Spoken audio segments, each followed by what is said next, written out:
गोलगप्पा बनाने वाले से बात कीजिएगा आप, तो आपको लास्ट में एक सूखा वाला गोलगप्पा देता होगा। हाँ, जिसको कौन सा गोलगप्पा कहते हैं? पपड़ी, पापड़ी, पापड़ी। हाँ, वो पापड़ी गोलगप्पा क्या है हमको बताइए। वो पापड़ी गोलगप्पा वो झूठ मूठ का आपको लुभाता है क्या है पापड़ी गोलगप्पा? वो गोलगप्पा का वो पार्ट है जो फूलने से बच गया है।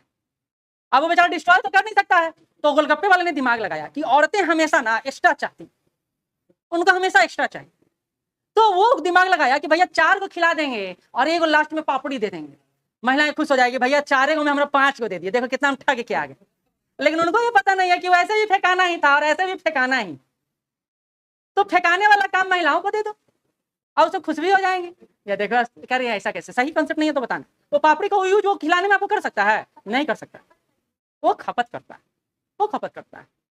तो अब इससे क्या हुआ? इससे हुआ कि 10 को में 5 को गोलगप्पा देता है, 4 को खिलाता है और 1 को मुफ्त में देता है। अगर सप्लाई से ज्यादा हो, ठीक है इंडिकेशन, तो क्या होगा?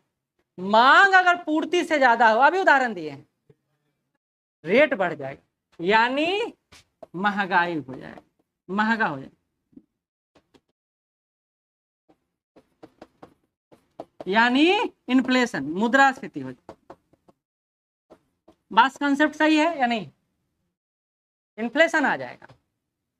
अब एक उदाहरण, तभी गोलगप्पा वाला उदाहरण दिया आपको, डिमांड बढ़ गया, सप्लाई है नहीं, प्लस गोलगप्पा बनाने वाले से बात कीजिएगा आप, तो आपको लास्ट में एक सूखा वाला गोलगप्पा देता होगा। हाँ, जिसको कौन सा गोलगप्पा कहते हैं? पपड़ी, पापड़ी, पापड़ी। हाँ, वो पापड़ी गोलगप्पा क्या है हमको बताइए। वो पापड़ी गोलगप्पा वो झूठ मूठ का आपको लुभाता है क्या है पापड़ी गोलगप्पा? वो गोलगप्पा का वो पार्ट है जो फूलने से बच गया है। अब वो बेचारा डिस्ट्रॉय तो कर नहीं सकता है, तो गोलगप्पे वाले ने दिमाग लगाया कि औरतें हमेशा ना एक्स्ट्रा चाहती, उनको हमेशा एक्स्ट्रा चाहिए, तो वो दिमाग लगाया कि भैया 4 को खिला देंगे और 1 लास्ट में पापड़ी दे देंगे, महिलाएं खुश हो जाएगी, भैया 4 को में हमरा 5 को दे दिए, देखो कितना उठा के क्या आ गए। लेकिन उनको ये पता नहीं है कि वैसे भी फेंकाना ही था और ऐसे भी फेंकाना ही, तो फेंकाने वाला काम महिलाओं को दे दो और उससे खुश भी हो जाएंगे। या देखो कह रही है ऐसा कैसे, सही कॉन्सेप्ट नहीं है तो बताना। वो पापड़ी को यूज वो खिलाने में आपको कर सकता है? नहीं कर सकता, वो खपत करता है, वो खपत करता है। तो अब इससे क्या हुआ? इससे हुआ कि 10 को में 5 को गोलगप्पा देता है, 4 को खिलाता है और 1 को मुफ्त में देता है, यानी सॉरी आलू प्याज टमाटर के साथ धनिया फ्री। ये होता है ना, धनिया या जो मिर्चाई है वो फ्री मिलता है, औरतें कभी उसको खरीदती नहीं, और ये दुकानदार को भी पता है और महिलाओं को बच्चा पता है, तो दुकानदार बिना पूछे हुए आप में थैले में डाल देगा मिर्चाई और धनिया का पत्ता अगर सस्ता रहेगा तो ये कंसेप्ट है।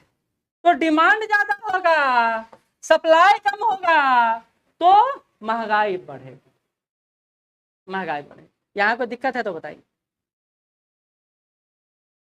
ऐसा कंसेप्ट फिट रहेगा? दूसरा जो रूल है कहता है डिमांड से ज्यादा सप्लाई हो जाए, डिमांड से ज्यादा सप्लाई हो जाए। मान लो हम इस एरिया से गुजर रहे हैं, हम अपने नए टोला से गुजर रहे हैं और 10 गो गोलगप्पा वाला लाइन में लगा, 10 गो गोलगप्पा वाला लाइन में लगा हुआ है। ये गोलगप्पा वाला बोला 10 में 4 खिलाएंगे, ये बोला 10 में 5, 10 में 5, ये तुरंत करने लगेगा पगला। सब्जी खरीदने जाएगा दुकान में तो रात में तुरंत 5 किलो रुपये गोभी, 5 रुपये किलो गोभी, उधर से कहेगा 2 रुपये किलो, 2 रुपये किलो, सस्ते में उठा ले जा, सस्ते में उठा ले जा। कहता है डिमांड और सप्लाई। बाजार कैसे काम करता है? डिमांड और सप्लाई पे। उसको पता है कि सप्लाई ज्यादा हो गया है, डिमांड कम है। अब इसके पीछे और भी कारण हो सकता है, ऐसा मैं कहीं खाली सर यही कारण है आप ऐसे ही बताएं, हम इतना नहीं सोच रहे हैं, हम एक सिंपल सा कंसेप्ट क्लियर कर रहे हैं आप। अब क्या रात में आप तो एक ऐसा सामान बच जाता है तो वो देख के चला जाता है, वो भी हो सकता है, वो भी हो सकता है, लेकिन ज्यादा सामान बच गया तभी तो आपको सस्ते में दे रहा है, नहीं तो महंगे में देके नहीं जाता। तो सप्लाई ज्यादा है, डिमांड कम है, तो रेट क्या हो जाएगा? कम हो जाएगा, मूल्य कम हो जाएगा।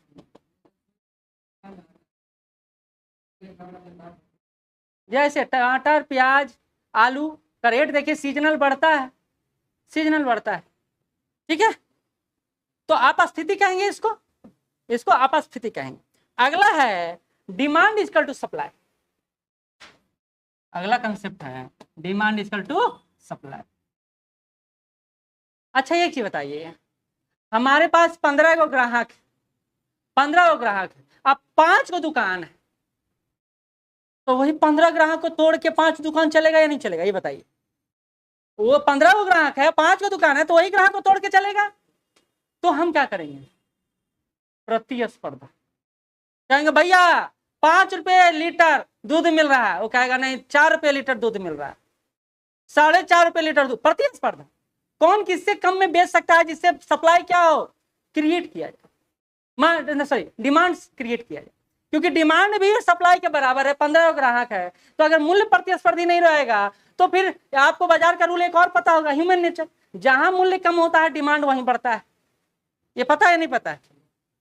जहां मूल्य कम रहेगा वहीं सप्लाई होना शुरू हो जाए, तो दुकानदारों के बीच प्रतिस्पर्धा बढ़ेगा, कंपटीशन बढ़ेगा।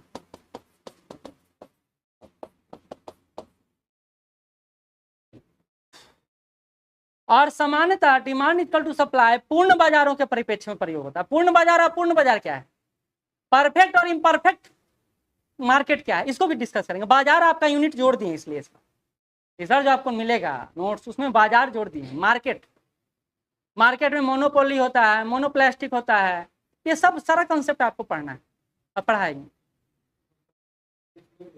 किसमें, इसमें डिमांड ज्यादा है, अच्छा इससे कंपटीशन क्या क्रिएट कर पाएगा, ये बताइए। या तो फ्री में दे देगा तभी कंपटीशन होगा, या तो फ्री में दे देगा, क्योंकि डिमांड है ही नहीं, सप्लाई ज्यादा है, तो क्या करेगा आदमी।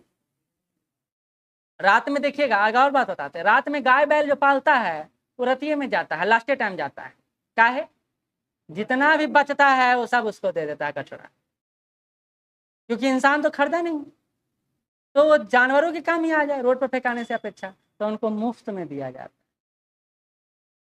तो पैसा दे के खरीदेगा नहीं। तो बाजार तो हर क्रिया से पूर्ण है, ये आपको देखने का नजरिया। हम 7 बजे बाजार जाते हैं, यहाँ तो हमको लगता है अधिकांश लोग हैं जो 8-9 बजे तक बाजार होके चले आते होंगे। हाँ, जिनका परिवार है वो परिवार 11 साढ़े 10 11 बजे जाता है, जिनका परिवार है, जो कंजूस परिवार, आप कोई नहीं बोलेगा, ये मेरे जाते हैं, कंजूस परिवार है, या फिर वो संसाधनों का बेहतर उपयोग करना जानता है। चलिए इसको और टर्मिनोलॉजी में बांट दें, बात सही है। संसाधनों का अपव्यय करना नहीं जानता है, फिजूल खर्ची पे यकीन नहीं करता है, वो परिवार को वो रात में आपको मार्केटिंग समानता जाता है, खास करके होटल वाला रात ही में जाता है 10:30 11 बजे के आसपास, क्योंकि उसको उस समय सस्ता सामान। चलिए तो ये सिद्धांत समझ गए।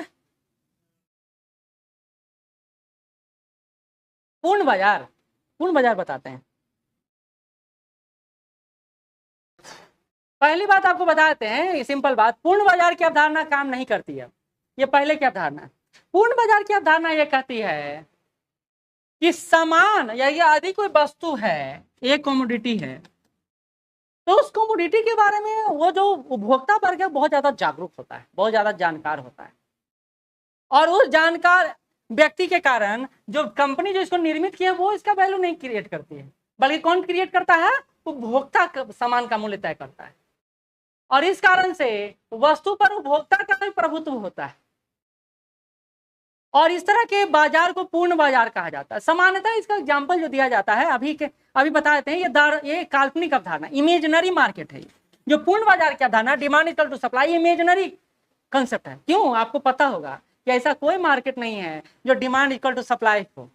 कोई बाजार आप बता दीजिए ऐसा, कोई बाजार दुनिया का कोई बाजार।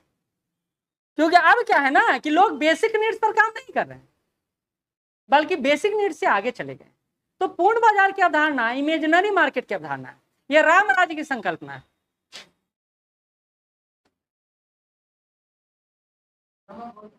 नहीं, नमक का रेट अलग अलग नहीं है, डिमांड इक्वल टू सप्लाई। नमक तो हम बेचते हैं भाई, निर्यात करते हैं, एक्सपोर्ट करते हैं, और अगर नमक का rate demand equal to supply होता तो रेट इतना महंगा क्या होता टाटा का भाई। हमको याद है 2 रुपये किलो वाला नमक खाए हम लोग, किलो वाला नमक खाए, किलो से खरीद के बोरा में आता था पहले नमक।